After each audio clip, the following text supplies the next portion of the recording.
America কেন পরপর ৪ দিন ইরানে হামলা করেনি? এদিকে কুয়েত ভয় পেয়ে গেছে। তারা বলছে, আমরা আমেরিকাকে ইরানের বিরুদ্ধে আমাদের ভূমি ব্যবহার করতে দেব না। সুপ্রিয় দর্শক, খবর সংযোগের বিশেষ আয়োজনে আপনাদেরকে স্বাগত। আপনাদের সঙ্গে রয়েছি আমি আহমদ। আমাদের অনুষ্ঠানটি আপনারা পৃথিবীর কোন প্রান্ত থেকে দেখছেন কমেন্টে জানান। আমরা আপনার মতামত শুনতে চাই। চলুন তাহলে আজকের অনুষ্ঠান শুরু করি। ইরান যুদ্ধের ৫ মাস গেল গত রাতে। গত কয়েকদিন যাবৎ আমেরিকা ইরানে কোনো হামলা করেনি। এখন প্রশ্ন হলো, why is everything so quiet? মানে সবকিছু এত নীরব কেন? আমেরিকা ১৩ দিন একনাগাড়ে হামলা করার পর কেন গত ৪ দিন যাবৎ হামলা বন্ধ রেখেছে? কিংবা প্রশ্ন হতে পারে, হোয়াই ইজন্ট ইরান অ্যাটাকিং? ইরানও কেন পাল্টা হামলা করছেন? এর উত্তর অবশ্য তেহরান বিশ্ববিদ্যালয়ের অধ্যাপক মারান্ডি আল জাজিরাকে দিয়েছেন। তিনি বলেছেন, Iran wants to show that the real problem is the US, not Iran. মানে হলো, ইরান দেখাতে চায় যে প্রকৃত সমস্যা ইরান নয়, বরং যুক্তরাষ্ট্র। মানে তিনি বোঝাতে চেয়েছেন, ইরান কখনো আগে থেকে হামলা করেনি। এই বিষয়টা পৃথিবীর অন্যান্য দেশগুলো নিশ্চয়ই দেখছে। আর এই জন্যই হয়তো এই যুদ্ধে আমেরিকার সাথে অন্য কোনো দেশ এখন পর্যন্ত যোগ দেয়নি। কিন্তু প্রশ্ন হচ্ছে, হোয়াট হ্যাপেন্স নেক্সট? এরপর কি ঘটবে? আসলে কেউই নিশ্চিত করে বলতে পারছে না কি হতে যাচ্ছে। তবে আমেরিকা কেন পরপর ৪ দিন ইরানে হামলা করেনি, এটি অবশ্য বোঝা যাচ্ছে। যেমন ধরুন, এই মুহূর্তে নিউ ইয়র্ক টাইমসের শিরোনাম বলছে, US pauses Iran strikes amid growing risk. তাহলে ঠিক কোন ধরনের ঝুঁকি বাড়ায় আমেরিকা ইরানে হামলা স্থগিত করেছে? American Wall Street journal news করেছে, ইউএস মিউনিশনস স্টকপাইলস আর আন্ডার স্ট্রেইন। মানে আমেরিকান গোলাবারুদের মজুদের উপর চাপ বাড়ছে। আর ব্রিটিশ গার্ডিয়ান পত্রিকাতে একদম হাটে হাড়ি ভেঙে দিয়েছে।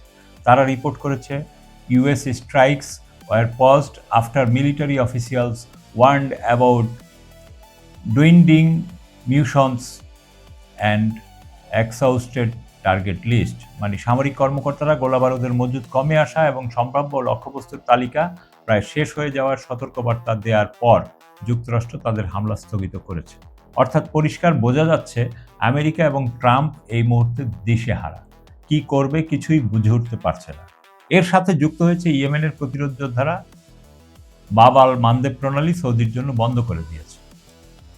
তাছাড়া সৌদি আরবের তেল ও গ্যাস কোম্পানি আরামকোতে সরাসরি হামলা করেছে ইয়েমেনের প্রতিরোধ যোদ্ধারা। হামলার ৪৮ ঘন্টা পার হবার পরও আরামকো থেকে আগুনের ধোঁয়া ও আগুন দেখা গেছে। এই যখন অবস্থা, ঠিক তখনই আল জাজিরাও নিউজ করছে, an Iran backed Iraqi resistance group launches A drone attack on Saudi Arabia. মানে হলো, ইরান সমর্থিত একটি ইরাকি প্রতিরোধ গোষ্ঠীও সৌদি আরবে ড্রোন হামলা চালিয়েছে। অর্থাৎ সাম্রাজ্যবাদী আমেরিকার মিত্র সৌদি আরবের অবস্থাও এখন সুবিধার না। এদিকে কুয়েত ভয় পেয়ে গেছে। তারা বলছে, আমরা আমেরিকাকে ইরানের বিরুদ্ধে আমাদের ভূমি ব্যবহার করতে দেব না। এই অবস্থায় আমেরিকা কি করবে কিংবা কি হতে যাচ্ছে? আমেরিকান অধ্যাপক মেইর সেইমার বলেছেন, ৩টা অপশন আছে আমেরিকার হাতে। ইরানে আরও বড় হামলা করা, কিংবা যুদ্ধ শেষ করে এই অঞ্চল থেকে ফিরে যাওয়া, অথবা ইরানের কিছু জায়গা বা অঞ্চল দখল করে স্থলযুদ্ধ শুরু করা। এখন প্রশ্ন হচ্ছে, এই ৩টা অপশনের যেটাই ট্রাম্প বা আমেরিকা বেছে নিক, এর উত্তরে ইরান কি করবে? আমেরিকান সাবেক কর্নেল ডেলিয়ান ডেভিস বলেছেন, হামলা আরও বাড়ালে ইরান আরব দেশগুলোতে থাকা আমেরিকান কোনো স্থাপনা আর আস্ত রাখবে না, এটা নিশ্চিত করেই বলা যায়।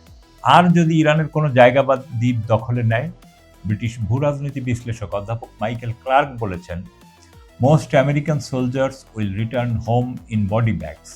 মানে হলো, বেশিরভাগ আমেরিকান সৈন্য তখন বডি ব্যাগ হয়ে ফেরত আসবে। আর এই সবের কোনো কিছু না করে যদি আমেরিকা ইরানের সঙ্গে একটা চুক্তি করে এই অঞ্চল থেকে বিদায় নেয়, তাহলে কি হবে? অধ্যাপক মারান্ডি বলেছেন, এরপর ইরান আরও বড় শর্ত দেবে।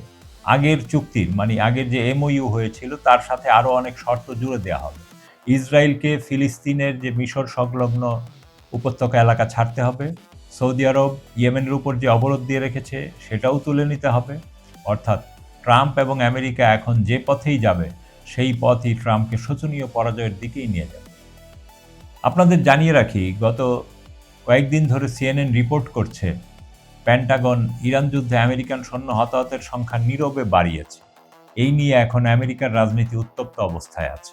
আমেরিকার সংবাদ মাধ্যম সিএনএন এর কলামিস্ট স্টিফেন কলিং একটা কলাম লিখেছেন, যার শিরোনাম হচ্ছে at every fork in the road on Iran Trump's choices get worse. মানে ইরানকে ঘিরে প্রতিটি মোড়ে ট্রাম্পের বিকল্পগুলো আরও খারাপ হচ্ছে। আমি তার সাথে পুরোপুরি একমত। ইরানই এখন এই যুদ্ধের গতি প্রকৃতি নির্ধারণ করছে, আর ইরান থেকেই শুরু হচ্ছে আমেরিকান সাম্রাজ্যের পতন। আপনার মতামত কি? কমেন্টে জানান। ভিডিওটি লাইক করুন, শেয়ার করুন এবং চ্যানেলটি সাবস্ক্রাইব করে বেল আইকনে ক্লিক করুন যেন পরবর্তী খবর মিস না হয়। দেখা হবে পরের অনুষ্ঠানে। ততক্ষণ সুস্থ থাকুন, ভালো থাকুন। খোদা হাফেজ।